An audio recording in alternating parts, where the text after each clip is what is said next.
Hey guys, so we are back with a product review, and today I'm excited to kind of give you an update on one of our most popular and most watched videos on our whole channel, and that is the Transamerica IUL product review. So they've come out with a relatively new product.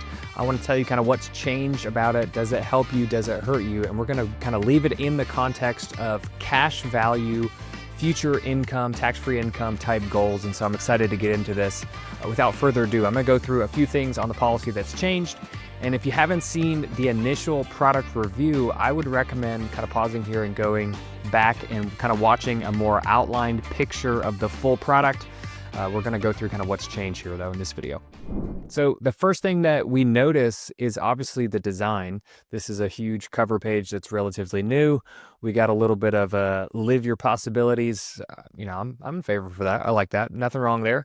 The Transamerica Financial Choice IUL 2 is their new product. This is available, I believe, in most states. And what I really want to touch on is just a few things that are different and kind of updated, and I would venture to say are improved from this IUL kind of compared to the previous generations of Transamerica IULs. There are a ton of agents out there selling Transamerica IUL policies, and we have a ton of policies being reviewed every year by our team from Transamerica. Most of the time, I'll go ahead and say they're not designed specifically well. And before this product, the product itself was one of the most expensive and one of the worst products for cash growth and income kind of out there. And so I'm excited to say this is kind of an improvement. Maybe Transamerica has seen our videos. I'm not sure what happened. Maybe they finally heard the cries of the people, because this product has taken some steps to improvement. And so how improved is it?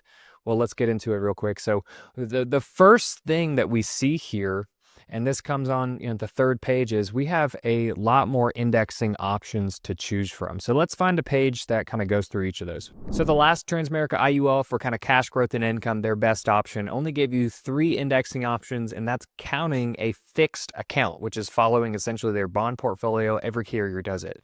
So you're kind of left with really only 2 options if you want to choose a strategy that's using indexing options and strategies, and that was something like a global index account and an S&P account. So you had a global index, you had an S&P to choose from. Now we have 5 or 6 options. We got 6 options to choose from.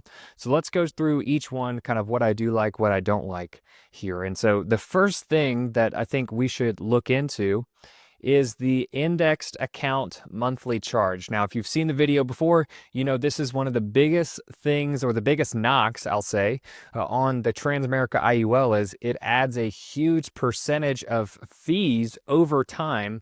That is no questions asked. It has to be on the policy. Now they're essentially giving you the option. So do you want to have a policy that has an extra charge? Do you want to elect to be in the index that gives you a charge? On some of the indexes, you can see there is a monthly charge, or annually, however you want to split it up. And then some, there are no charges.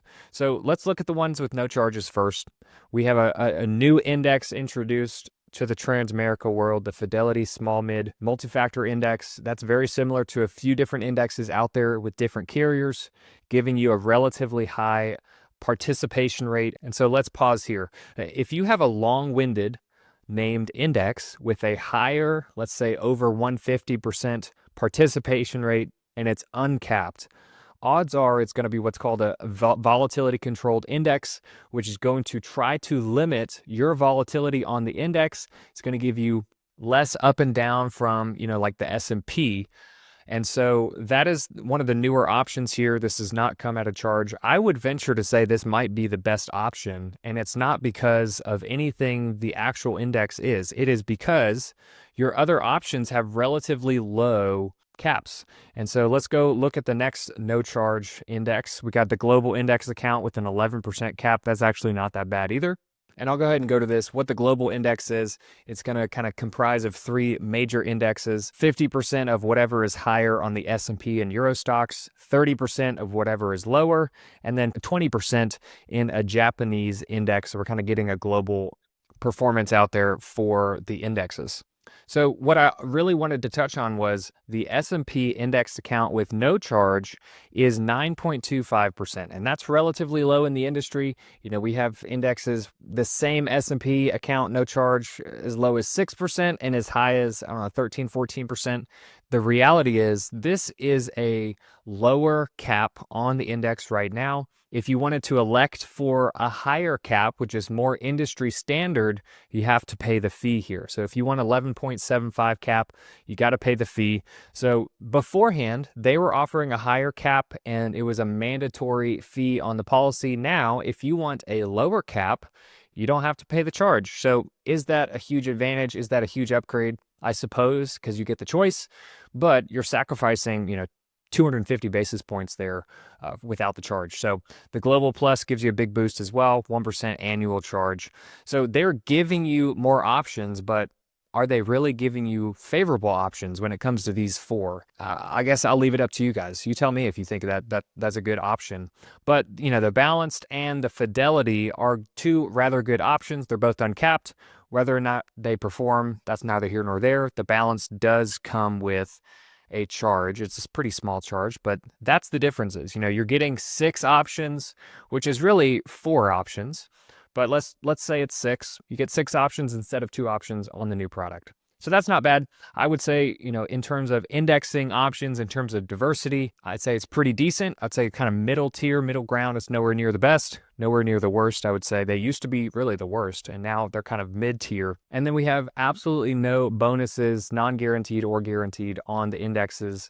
So we don't have any options for bonuses, and I would say that's a knock as well. If you want to compete in the space, if you want to be a carrier that is giving the best bang for the buck, you've got to have bonuses on the policy. Some carriers are guaranteed, some are not. With Transamerica, no bonuses whatsoever. So you can see here, this is generally speaking, a pretty normal IUL policy illustration, ledger page here. It has changed from the old Transamerica, which kind of looked like it needed an update. Let's just say that. So they added some color, they added some details here. 50,000 for 7 was kind of the illustration that we ran. None of these numbers really matter. We're using that minimum death benefit, minimal fees, minimal commissions to maximize the cash here in order to generate tax-free income. And this illustration is doing that. But let's go to the next thing, which is the loan provisions. Now, Transamerica has one of the worst loan provision contracts. Contractually speaking, they had the worst loan provisions in the industry. If you want to learn more about loan provisions, we have a ton of videos on it. But I'll just say this, Transamerica had some really bad loan provisions. They had no participating loan provision options. They only had what's called, a wash loan or fixed loan provision. That really hinders your chances of generating consistent maximal income, on these types of policies. And so I wanted to show you kind of what they have now, because I will say it is an upgrade from what they had before. Okay, so they break it down here with a few different, lovely charts with the new purple color. And if this looks kind of overwhelming, I'll break it down for you. It's really simple at the end of the day. So we have 2 different types of loans on this new product. Conventional loans, which is essentially what we would call fixed loans or wash loans, although it's not totally a wash, unfortunately. And then they have some index loans. So let's go with the conventional loans first. They split it up, meaning if you were to take these and choose the conventional loan the first 10 years of the policy, it's called a standard loan. If you start taking loans out, or when you start taking loans out and use the conventional loan 10 plus years, we're going to use a preferred loan. It's going to be a preferred loan. So the only difference here is what you're being charged. You're going to be credited 2% every single year. That is completely guaranteed. We're really all that matters is the guaranteed parts of this. So what is guaranteed when you're taking these loans out? And this is a non-participating loan. So when you take the dollars out, it's transferred into another account. It is credited 2%, whether it's the first 10 years or 11 plus years, doesn't matter. But what they're charging you those dollars does change. So this is not very common, but this is essentially a non-guaranteed wash loan, which is no good at all. I would say their previous fixed or wash loan was better. So they kind of took a step back in the conventional loans, they call it now. But let's go through what this means. So within the first 10 years, they're going to credit you that 2%. And right now, it is declared that they will charge you 0.75 or 2.75, with that net rating being a negative number. So if you do it in the first 10 years, you kind of have a negative arbitrage on your loans. So that's obviously not a wash. That's costing you something. It's not costing you a ton, but it is costing you something. And the guaranteed is a little more than that, 1% versus 0.75. So you're getting credited 2%, guaranteed you're getting charged up to 3%. So that is not a fixed loan by any stretch of the imagination. This is a variable conventional loan. Now, after the 11th year, it gets slightly better. You get credited the same 2%. Right now, they declare it a wash loan. So they declare you get that same 2% charge. But in reality, if they pull a lever, which, if a carrier has a lever to pull, we should assume that they're going to pull it, they can increase that by 0.25%. So your net arbitrage would be negative 0.25%, a negative spread there. So either way you write it up or sketch it up here, you're getting a negative arbitrage or negative spread on the dollars that you are supposed to be taking less risk on. And so that's not very favorable. Most people don't even choose the conventional loans anyway, because you would be accepting, potentially less income down the road. So let's get to the index loans. The index loans are pretty simple. This is a variable loan provision capped to 8%. That's all it is. Right now, they're declaring that the loan provision is 5%, and it is guaranteed never to go higher than 8%. So right now it's at 5%. It is guaranteed never to go higher than 8%, so that is giving us all we need to know. This is a variable loan provision. That's not the most favorable loan provision at all. We're looking for a fixed loan provision, meaning if it was currently and guaranteed to stay at 5%, that would be an excellent loan provision. That's what we're looking for.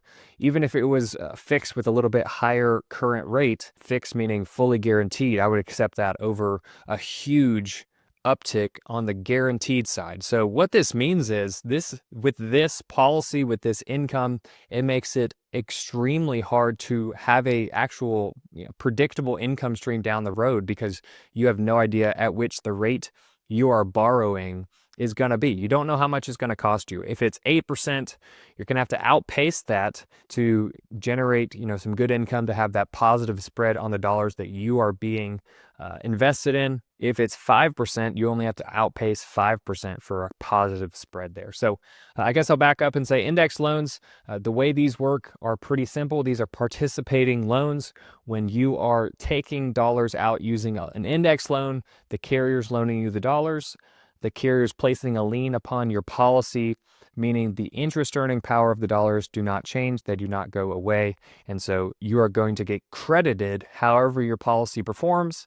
You're going to get charged whatever the loan provision states. So right now it's 5%. It could go up to 8%. So those are really the biggest things that have changed about the Transamerica policy on this new product. And so to sum up, this Transamerica IUL product has improved. Their new product has improved if your goal is cash growth and income. Is it the best bang for your buck? I would say probably not. It's probably middle of the tier, which is where a lot of carriers end up being, because they're not willing to give up some certain provisions. They're not willing to give up some levers. And so if you're looking into these Indexed Universal Life policies for cash growth and future income, tax-free income down the road, you should reach out to our team and book a discovery call. We would be happy to talk with you and kind of figure out exactly what you're hoping to achieve. And we will kind of be based on information and education and coming to a good decision point based on those factors, and not trying to sell you on anything.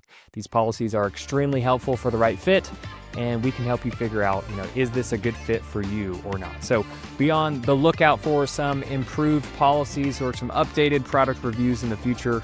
But until then, take care.